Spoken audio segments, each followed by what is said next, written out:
Buenos días a todos, yo soy Maneta Tulián, estamos en otra de nuestras clases abiertas de filosofía. Hoy vamos a continuar de hecho con René Descartes. La clase pasada hablamos un poco de todo lo que es el discurso filosófico, el proyecto filosófico de René Descartes, enfocados más en la cuestión epistemológica.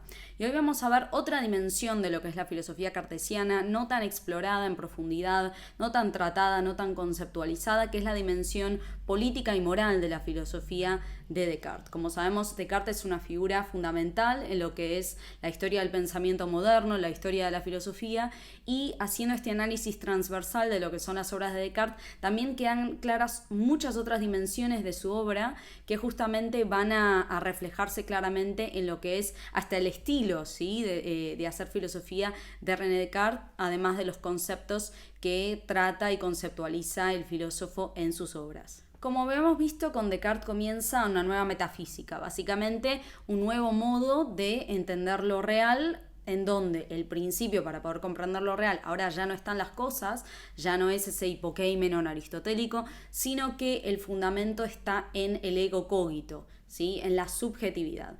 Esto había permitido que Descartes fundamentara una nueva metafísica, ahora sobre un principio de hecho indubitable, partiendo de un ejercicio filosófico que comienza del sí mismo. No se olviden que Descartes quería reformar todo el proyecto de la filosofía, encontrar un nuevo fundamento, y encuentra ese fundamento justamente en el ego cogito. Esta nueva metafísica cartesiana, además del modo general de hacer filosofía, que nosotros lo llamamos esta nueva actitud filosófica, parte del sí mismo, es decir, parte del individuo. Tengo que empezar por mí mismo para poder hacer filosofía, es decir, es un proceso que va desde adentro hacia afuera. Este proceso también tiene que ver con otro mecanismo que es el de autorreflexión, que lleva también al filósofo, o quien está haciendo en ese momento filosofía, a este proceso de autoconciencia, que es una relación muy particular que tiene el individuo de sí mismo. Es decir, no solamente de ser sujeto, sino también de ser objeto de su propia subjetividad. Y como consecuencia de este proceso de autorreflexión, surge lo que se conoce como la esfera interna, ahora en oposición a una esfera externa. Esto ya nos da algunos indicios de lo que tiene que ver con la política.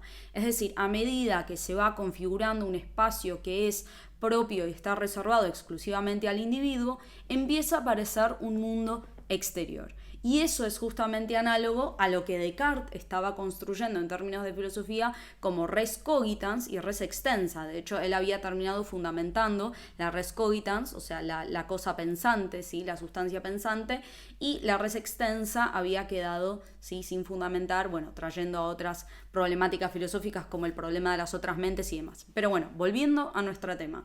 A medida que yo voy delimitando un espacio interno, delimito paralelamente un espacio externo. Un espacio externo que vamos a ver cómo crece paralelo y se desarrolla paralelamente al clima político de época. Entonces, repasemos. Con las meditaciones cartesianas, que es una de las obras claves de Descartes, Descartes abre paso a esta nueva filosofía metafísica, cuyo fundamento es ahora justamente la subjetividad como algo que reposa en sí mismo, que es autofundamentado, que es autónomo, y cuya otra parte, o sea, su contraparte, es justamente el objeto. Y esta estructura sujeto-objeto es propia de lo que es el paradigma epistemológico de la modernidad. Es un esquema planteado justamente partiendo de lo que es el problema del conocimiento que atraviesa toda la modernidad, que está fuertemente impulsada por lo que es la revolución científica.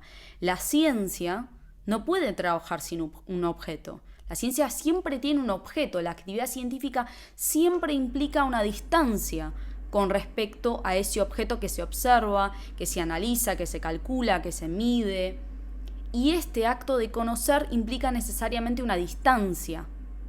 Es decir, esa relación del sujeto-objeto, que es una relación de conocimiento, implica justamente una distancia.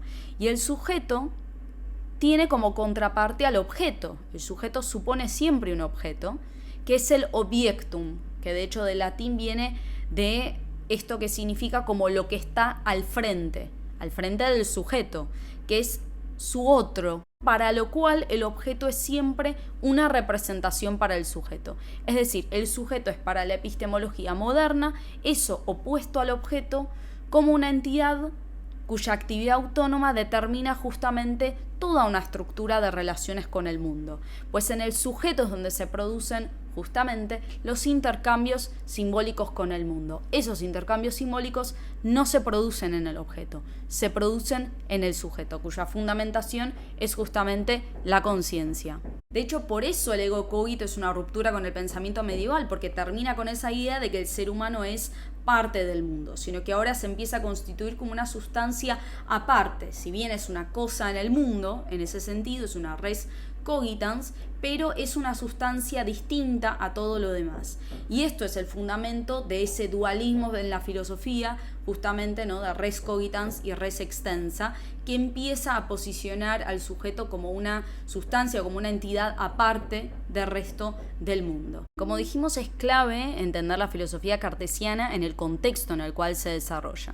Entonces, cuando uno traza las paralelas de lo que es la filosofía cartesiana y esta consolidación de lo que es la figura del individuo y el contexto político, económico, religioso de época, empiezan a aparecer claros puntos en común, ¿no? Entonces, esto que dijimos, esta distinción entre el mundo interior y el mundo exterior, es lo que en política se traduce justamente como el concepto de privacidad y el concepto de intimidad, que son nociones políticas y además psicológicas que delimitan los márgenes de la intervención ajena, o sea, de la Iglesia o del Estado.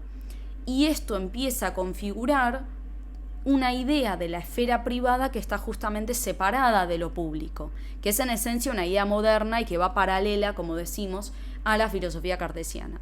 Este es un espacio, el espacio interno, el espacio privado, en donde el individuo se encuentra solo, es decir, no puede haber una intromisión ajena.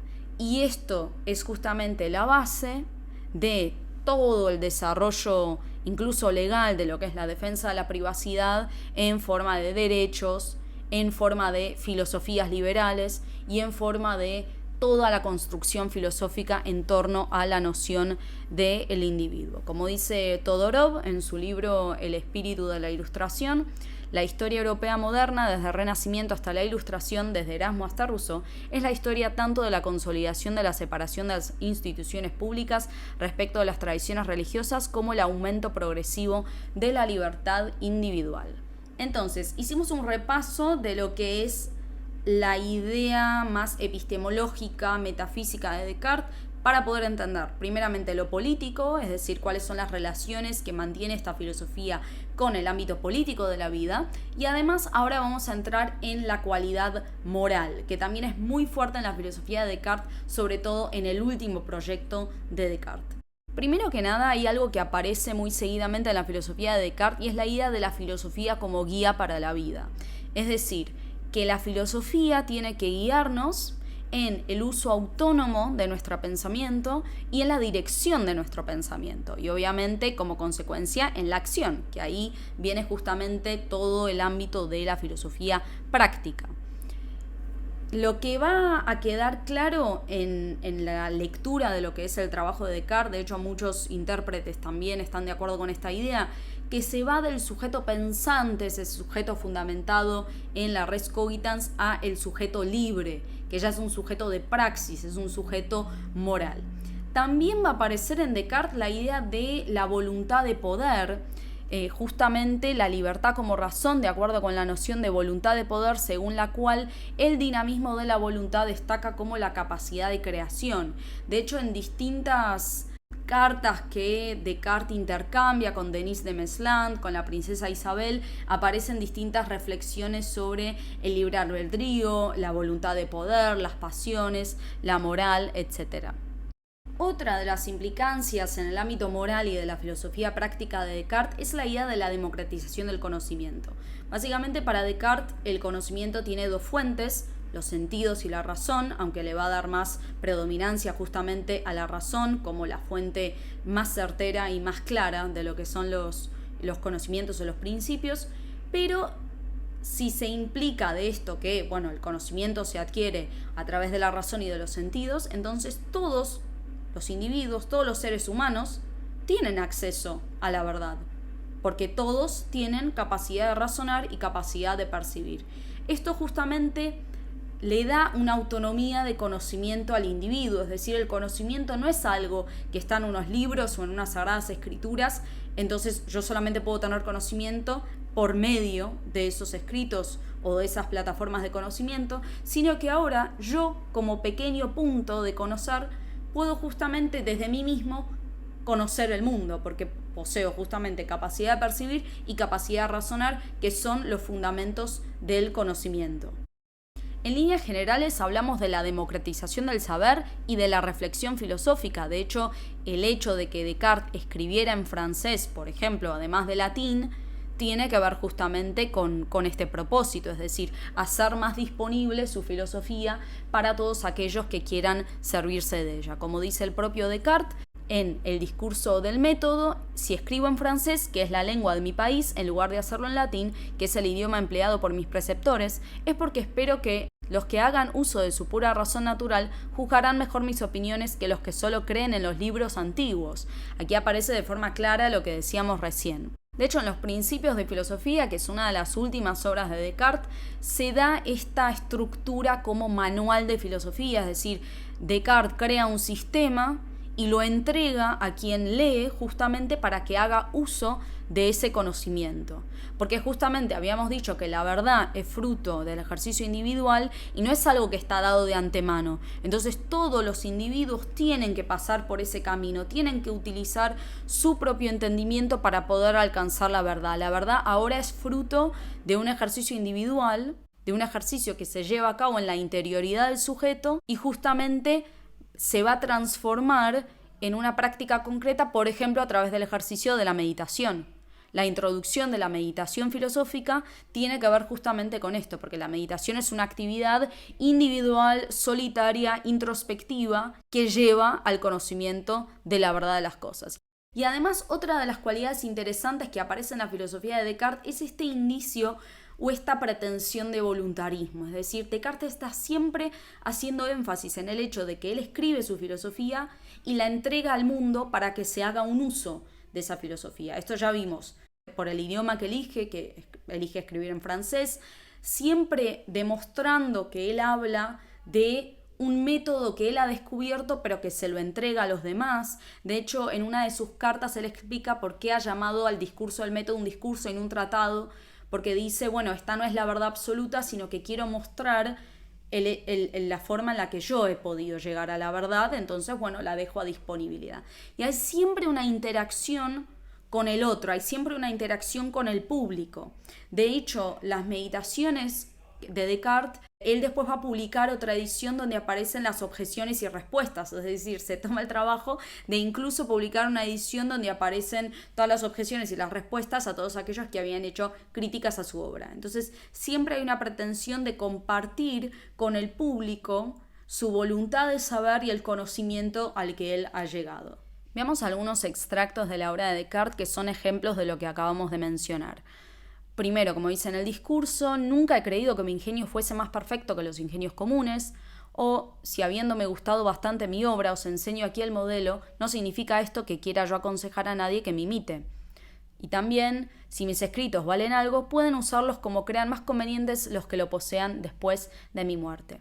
Y como escribe en los Principios, con la dióptrica tuvo el propósito de mostrar que se podía adelantar bastante en la filosofía a fin de llegar por medio de ella al conocimiento de las artes útiles para la vida, ya que el invento de los lentes de aumento que ahí explico es uno de los más difíciles que se haya buscado jamás.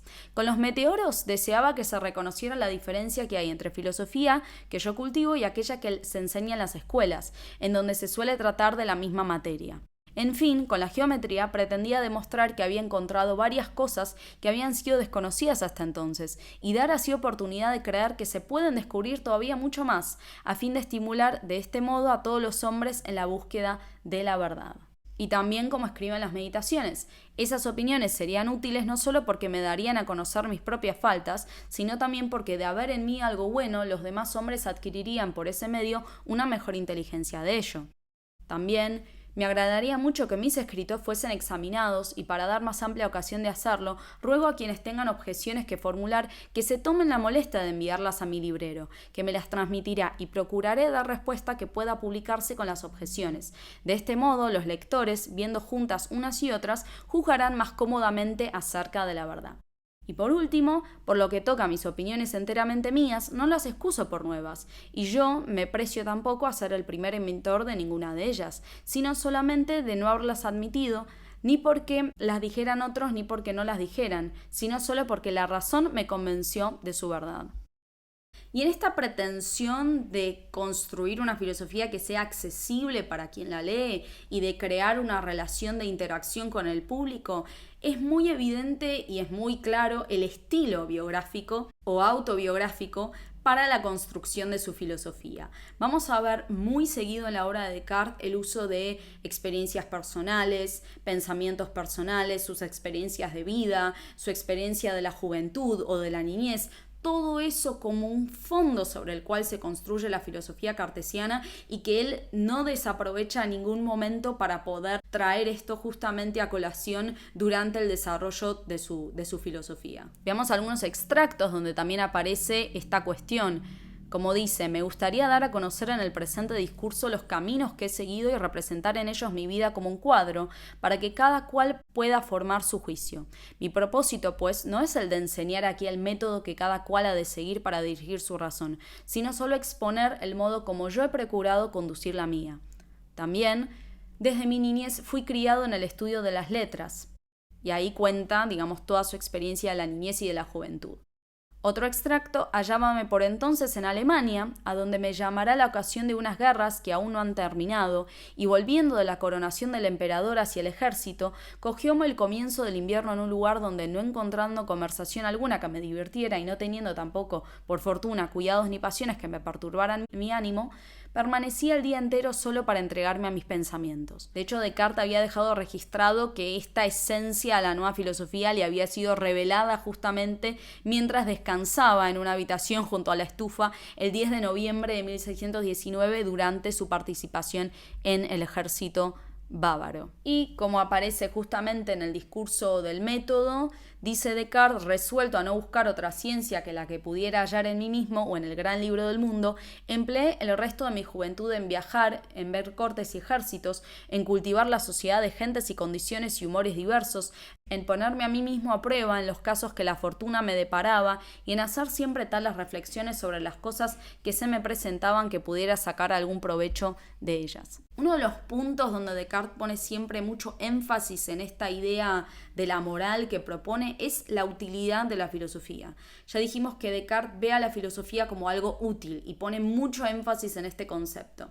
Y esto lo va a desarrollar justamente en Los Principios de la Filosofía, que es un libro que publica al final de su obra, hacia el final de su vida, donde justamente, de hecho en las primeras páginas, aparecen estas ideas de forma muy clara. Como dice Descartes en Los Principios, quisiera enseguida pasar a considerar la utilidad de esa filosofía y mostrar que, puesto que se extiende a todo lo que el espíritu humano pueda saber, debemos creer que ella sola nos distingue de los salvajes y bárbaros, y que cada nación es más civilizada y refinada en tanto que en ella mejor filosofan los hombres, y que de este modo tener verdadera filosofía es el mayor bien que se puede hallar en un estado, más aún que, para que cada hombre en particular, no solo es útil vivir con aquellos que se aplican a este estudio, sino que resulta incomparablemente mejor aplicarse por sí mismo a ello, así como sin duda mucho más vale servirse de sus propios ojos para guiarse y gozar por lo que el mismo medio de la belleza de los colores y de la luz, que tenerlos cerrados y seguir la conducta de otro.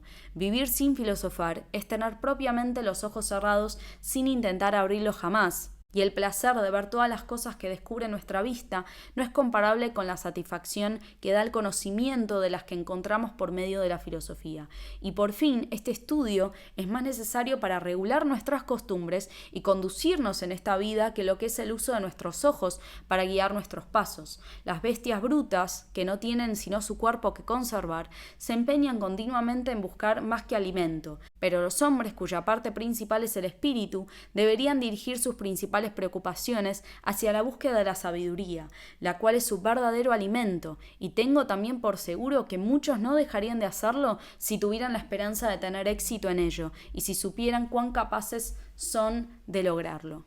Y acá se cristaliza esta idea que de hecho va a reaparecer en las posteriores obras de Descartes, de cuál es la utilidad de la filosofía. Descartes hace siempre uso de que el propósito de la filosofía, más allá de ser el camino para la sabiduría universal, es justamente la guía para la propia vida. Es decir, la filosofía tiene que regular nuestras costumbres, tiene que orientarnos en nuestras acciones, y esto tiene que ver justamente con el aspecto práctico de la filosofía. Es decir, no tiene solamente que ver con leer tal o cual libro, sino que tiene que ver cómo yo utilizo mi razón para la vida práctica también, es decir, cómo aplico yo ese conocimiento. No solamente tengo que tener y alcanzar el conocimiento, sino que también tengo que aplicarlo. Y ahí está justamente la base de lo que es todo el aspecto moral de la filosofía cartesiana. Para Descartes, entonces, la luz natural de la razón tiene que acrecentar, no para resolver esta o aquella dificultad de escuela, como dice Descartes, sino para que en cada circunstancia de la vida el entendimiento muestra la voluntad que se ha de elegir. El método cartesiano tiene obviamente, como vimos, un componente moral, un componente práctico, que lo que hace es darle al ser humano ese fundamento sobre el cual puede obrar, ese suelo sobre el cual puede apoyarse. En Descartes el método no es solamente una vía o un camino, sino que es parte de ese proceso de conocimiento como un camino individual hacia la verdad. Porque, como vimos, el método se aplica individualmente, tiene que ver con un proceso individual. En Descartes el método no es algo meramente metodológico, sino que la última motivación del método es esa exigencia antropológica y necesariamente práctica. Y ahí es que justamente Descartes también insiste en ese carácter práctico del método y en la necesidad de ejercitarse constantemente en él. Es decir, tiene que volverse un hábito, tiene que volverse una práctica cotidiana. Nos encontramos justamente en una moral basada en la autonomía, porque se hace siempre insistencia en esta dirección de la propia vida, obviamente entretejida lo que es el rol de la propia filosofía. Esta antropología que plantea Descartes es una antropología del sí mismo, que tiene como núcleo a la libertad y cuya suprema sabiduría consiste en el uso correcto de esa libertad. Es decir, no solamente tener libertad, sino cómo aplicarla. Es una antropología pragmática porque tiene que ver con el uso que el hombre hace de sus poderes y de sus capacidades, y que también tiene que ver fundamentalmente con la realización de la propia vida. De hecho, este sujeto que plantea Descartes es ya el sujeto libre, entendido como el sujeto de acciones, que pertenece a esta última etapa que mencionamos de la filosofía cartesiana, donde ya aparece una intersección entre lo que es el método y la moral y todo el carácter práctico de la filosofía cartesiana, que se ve claramente en este énfasis en la praxis más allá del conocimiento. Como escribe Descartes, poseyendo la voluntad por su propia naturaleza tal alcance, resulta para el hombre una gran ventaja el poder actuar por medio de su voluntad, es decir, libremente. Esto es, de modo que somos en forma tal los dueños de nuestras acciones, que somos dignos de alabanza cuando las conducimos bien. Es decir, como dijimos, no solamente basta con tener el conocimiento, sino que es muy importante cómo aplicarlo. Y toda esta reflexión en torno a la idea de la libertad, que como dijimos aparece de hecho en lo que son las cartas a Isabela de Bohemia y a las cartas a Mesland, ahí aparecen estas ideas sobre libertad, reflexiones sobre la libertad, reflexiones sobre la voluntad del poder, que pertenece a este último tramo de lo que es el interés de Descartes, que bueno, lamentablemente queda inconcluso porque Descartes fallece bastante joven, sí, relativamente, y estas ideas quedarían inacabadas. Y si volvemos al principio de nuestra presentación y lo que ya venimos viendo con relación a lo que es la epistemología de Descartes o la metafísica de Descartes, esta actitud filosófica que implica una renuncia radical con las posiciones instauradas que Descartes primero plantea para poder reformar la filosofía, también tienen una clara implicancia en lo que es la dirección individual de la propia vida. Es decir, esa autonomía del ego cogito, además de fundamentar la filosofía, también está fundamentando la propia moral individual. tiene un doble nivel de lectura justamente. Primero, cuando yo al ego cogito lo establezco como ese fundamento apodíctico para construir el edificio de la filosofía y de esta filosofía científica reformulada, y además cuando yo me autofundamento y soy justamente el origen de una actividad espontánea también, porque ¿qué es el ego cogito? Si es el principio primero, no hay principio anterior al ego cogito. Entonces es también una actividad justamente de creatividad, una actividad generativa, y la conciencia de esa espontaneidad a mí me da esa noción, ese sentimiento, esa experiencia de lo que es la libertad del propio pensamiento. Y así queda cristalizada esta relación entre cogito y libertad. Y como vimos, haciendo una lectura un poco más amplia y de hecho más profunda también de lo que es la filosofía cartesiana, se dejan entrever muchas otras vetas de lo que es la obra y la filosofía de Descartes, no en la filosofía cartesiana. Es decir, yo puedo releer a la filosofía de Descartes y extraer de ahí todo lo que son esos valores eternos y esos elementos atemporales que también nos sirven hoy en día para poder tener una actitud filosófica.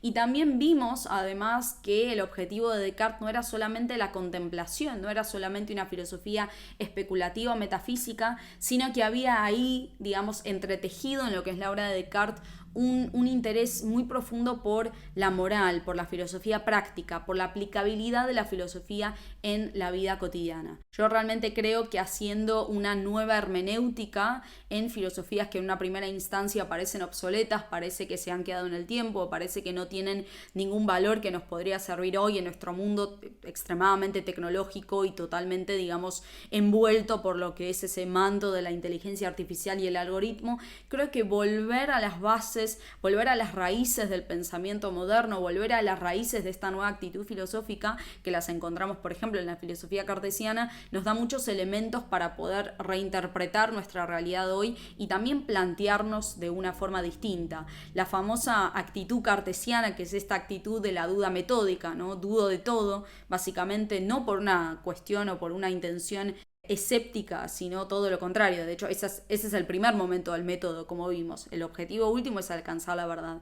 Pero a lo mejor nos vendría muy bien volver a esa actitud cartesiana, es decir, dudar de todas las cosas hasta que nos demuestren su contrario. Una actitud que me parece que es extremadamente crítica, extremadamente poderosa en lo que es su capacidad de delimitar nuestro cuerpo inmunológico y crítico para poder realmente poner las cosas en duda antes de tomarlas como certeras, sobre todo en este contexto, no solamente tecnológico, como dijimos, sino también totalmente atravesado por lo que es la posverdad. Y releyendo a Descartes, realmente podemos volver a conectarnos con esas actitudes básicas, principales y lo que constituyen justamente los principios de la filosofía. Espero que les haya servido. Nos vemos el viernes que viene con otra clase abierta en filosofía.